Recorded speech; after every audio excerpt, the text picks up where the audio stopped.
सुनाओ बजाज हिंद। और यहाँ पर कल भारी गिरावट हमको देखने को मिली और काफ़ी लंबे समय बाद 10 रुपए का जो लेवल था वो इस स्टॉक ने तोड़ दिया। अब ये सब आप तो जानते हैं कि कितनी सारी दिक्कतें जो है वो अभी चल रही हैं शुगर कंपनी के साथ भी और बजाज हिंदुस्तान के साथ कुछ ज़्यादा ही दिक्कत है। जो कि डिफ़ॉल्ट की खबर आई थी तो उस डिफ़ॉल्ट की खबर ने ना सब कुछ बिगाड़ दिया है और वो डिफ़ॉल्ट यहाँ पर जो है एनपीए, बजाज हिंदुस्तान को एनपीए घोषित कर दिया है बैंक्स ने।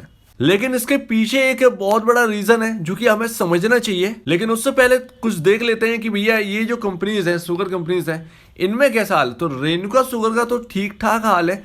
धामपुर शुगर 50% से ज्यादा की गिरावट पर ट्रेड कर रहा है। त्रिवेणी ठीक ठाक ट्रेड कर रहा है। ईआईडी पैरी भी ठीक ठाक ट्रेड कर रहा है। लेकिन ईआईडी में मेरे ख्याल से शुगर के साथ साथ एक सप्लीमेंट का भी बिजनेस जुड़ा हुआ है, तो उससे उसका बल जो है ना वो मिलता रहता है उससे। तो अभी इस कंपनी का मार्केट कैप मात्र 1259 करोड़ रुपए का ही रह चुका है।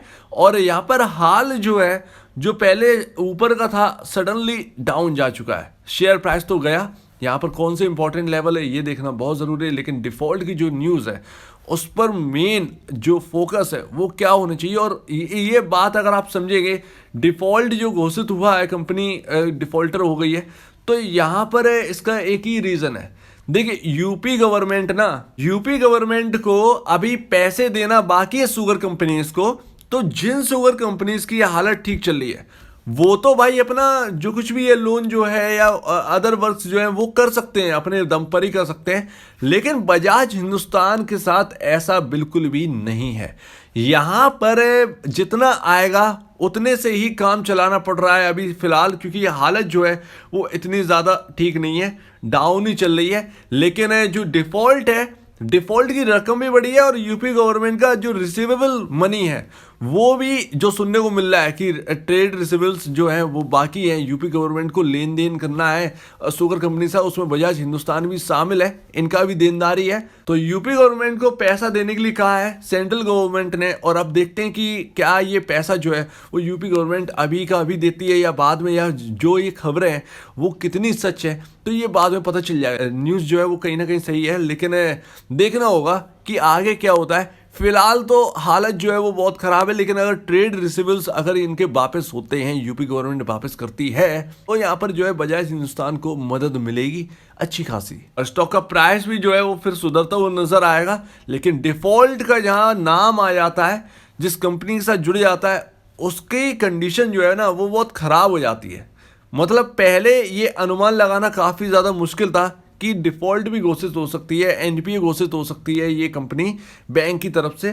लेकिन अब क्या यहाँ पर जो है नई रिपोर्ट आती है, क्या नई डेवलपमेंट आती है, काफ़ी लंबे समय से मैं आपसे कह रहा हूँ कि जो नई नई डेवलपमेंट है अब वो इंपॉर्टेंट रहेगी, ना कि जो पहले फंडामेंटल थे। लेकिन फिर भी स्टॉक का बुक वैल्यू पर शेयर 17 रुपये 71 पैसे, रियल प्राइस यानी 17 रुपये 70 पैसे एनएससी के हिसाब से रियल प्राइस है। एक चीज ऐसे समय में बड़ा ताकत देती है 2022 जून का यहाँ पर शेयर होल्डिंग पैटर्न। एफआईआईज देखिए 1.20% से बढ़कर 1.38% पहुंच गए। डीआईआईज यहाँ पर जो है 21.54 से घटकर 19.05% रह गए। और डीआईएस की स्टेक लमसम दिसंबर से लगातार घट रही है इस कंपनी के अंदर। लेकिन एफआईआईज की स्टेक धीरे धीरे बढ़ रही है, ये समझ में नहीं आता है। और यहाँ पर रिटेल इन्वेस्टर 52.31% से बढ़कर 54.62% पहुँच गए हैं। अब देखना यही है कि क्या मेन चीज़ ये है डिफ़ॉल्ट के ऊपर क्या लेटेस्ट न्यूज़ आती है। बजाज हिंदुस्तान अपना जो डिफ़ॉल्ट किया हुआ जो पैसा है वो बैंकों को देंगे और अपने आप को डिफ़ॉल्टर से हटाएंगे, ये इंपॉर्टेंट है बहुत ज़्यादा। अगर ये इसके ऊपर कोई न्यूज़ आती है स्टॉक में भारी यहाँ पर रिएक्शन देखने को मिल सकता है। वो अगर ऐसा ये आपका चुकाने वाला हुआ तो ये भारी मात्रा में ये चढ़ने वाला है। लेकिन अगर ऐसा नहीं हुआ, कुछ और नेगेटिव न्यूज़ आती है तो आपका शेयर प्राइस ऑलरेडी 10 के नीचे आ चुका है, तो यहाँ पर जो है स्लिप की ज़्यादा चांसेस रहते हैं। यहाँ पर डिलीवरी परसेंटेज भी देख लीजिए, ये इंपॉर्टेंट है ऐसे वक्त में देखना कि जब स्टॉक का प्राइस गिर रहा हो। ज़रा आप देखिए 59.30%, 51.40%, 62%, 59, 68, इस तरीके से डिलीवरी परसेंटेज है। यानी ट्रेडिंग नहीं हो रही है, गिरावट पर खरीदारी हो रही है। अब यहाँ से ये संकेत तो ठीक है, लेकिन बस वही चीज़ है कि ठप्पा जो है वो डिफॉल्टर का लगा हुआ है। तो अभी स्टॉक के लेवल को देख लेते हैं और अपनी बात को ख़त्म करते हैं। तो यहाँ पर है, पहले तो 11 रुपये 35 पैसे का लेवल टूटा, उसके बाद 10 रुपये 60 पैसे बहुत इंपॉर्टेंट लेवल था, वो भी गया। अब जो है कहाँ पर है, कहाँ पर सपोर्ट लेने की कोशिश करेगा, वो है आपका 8 रुपये 50 पैसे, 8 रुपये 55 पैसे के पास सपोर्ट लेने की चांसेस ज़्यादा हैं स्टॉक के। और यहाँ पर अगर और खबर आती है कुछ तो यहाँ पर फिसल सकता है। इवन यहाँ पर Q1 के रिजल्ट भी आपके आने वाले हैं। Q1 के रिजल्ट बहुत इंपॉर्टेंट रहेंगे। अगर कुछ बदलता है तो उससे जो पैसे हैं वो यहाँ पर देनदारी यहाँ पर ख़त्म करें तो भाई ज़्यादा बेहतर है। लेकिन मुझे कभी कभार लगता है कि बजाज हिंदुस्तान जैसा चीनी का यहाँ पर जो लीडर है, अगर वो बंद हो जाए तो यहाँ पर शुगर की जो प्रॉब्लम है वो इंडिया के अंदर बढ़ सकती है, क्योंकि बहुत बड़ी कैपेसिटी है जो कि बजाज हिंदुस्तान के पास है। इवन यहाँ पर जो है ये ट्रांसफ़र भी करते हैं शुगर को, अपने एक्सपोर्ट भी करते हैं।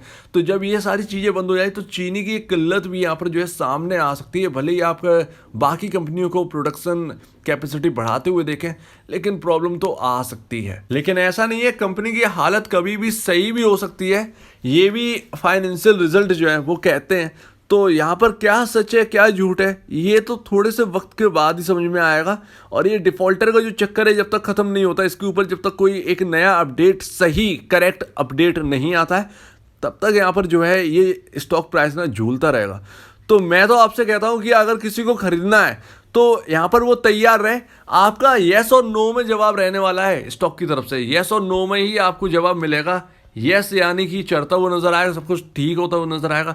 नो यानी कि चीज़ें बिगड़ती हुई नजर आएंगी, आपका स्टॉक का प्राइस गिरता हुआ नजर आएगा। अगर यहाँ पर कोई नई पोजीशन लेता है तो ऑलरेडी जो फंसे हुए हैं, जो होल्ड कर रहे हैं बड़े लेवल पर, उन्हें नहीं पता था भाई, किसी को नहीं पता था कि ये डिफॉल्टर की ये न्यूज़ जो है वो सडनली आ जाएगी, क्योंकि फाइनेंशियल ना यहाँ पर थोड़े से वेटर दिख रहे थे आते हुए, अनुमान लगाया जा रहा था। लेकिन डिफ़ॉल्ट की जो न्यूज़ है वो वाकई में ख़राब है। तो यहाँ पर कुछ कह नहीं सकते। जैसा कि नया कोई बंदा खरीदेगा यहाँ पर, सेम टू सेम पुराने वाले के साथ भी वही हाल है। हाँ ना में जवाब सबको मिल रहा है, हाँ ना में ही जवाब होगा। यहाँ पर या तो कंपनी का कामकाज यहाँ पर रुकता हुआ नजर आएगा, या कंपनी का चलता रहेगा और डिफॉल्टर से ये बाहर निकलेंगे। क्योंकि एनपीए बना देना ऐसी कंपनी को सही नहीं रहता है। हर कंपनी को ये एनपीए बना देते हैं, एनपीए घोषित कर देते हैं। तो यहाँ पर अलग ही रूल है, यहाँ पर बहुत ही अलग रूल है। तो देखते हैं कि आगे क्या होता है। अगर इसके ऊपर कोई नया जल्दी से जल्द अपडेट आ जाए तो स्टॉक का प्राइस यहाँ पर गिरने से बच जाए। अदरवाइज यहाँ पर जो है लगातार गिर ही रहा है। ये 14 रुपए से 9 रुपए 90 पैसे का रह चुका है। तो वेट करिए इसके ऊपर क्या नया अपडेट आता है। कोई अपडेट आएगा तो यहाँ पर जो है आपके चांसेस ज़्यादा बनेंगे रिकवर करने के स्टॉक के प्राइस, और चीज़ें बदलती हुई नजर आएंगी। अगर मैनेजमेंट अपनी तरफ से कुछ थोड़ी सी कोशिश करे तो उसका इंतजार करिए क्या नई अपडेट आती है, डिफॉल्ट पर क्या न्यूज़ आती है। तो अगर आपको इस वीडियो में कोई प्रॉब्लम है, कुछ पूछना है, कुछ बताना, कुछ कहना है तो प्लीज़ कमेंट सेक्शन में कहिएगा। और आप दीजिए मुझे जाए। वीडियो देखने के लिए बहुत बहुत धन्यवाद दोस्तों।